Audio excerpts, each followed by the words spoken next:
রহস্যজনক এবং সবচেয়ে এই আগুন যখন ধরলো এবং সেটা আপনার সেই রাত্র 1টা থেকে এই ভোর প্রায় 8:30 বা 8:20 এরকম নাগাদ লেগে গেল।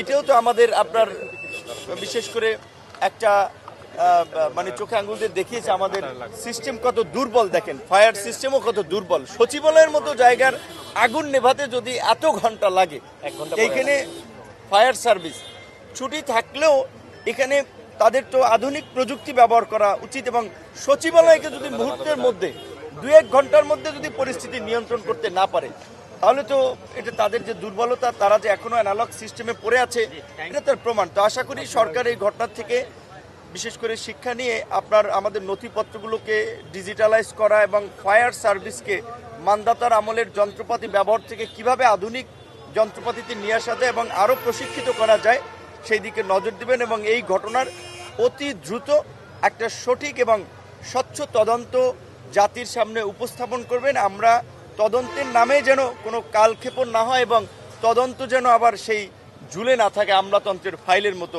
অনতিবিলম্বে আমরা এর একটা সঠিক আপনার তদন্ত দেখতে চাই।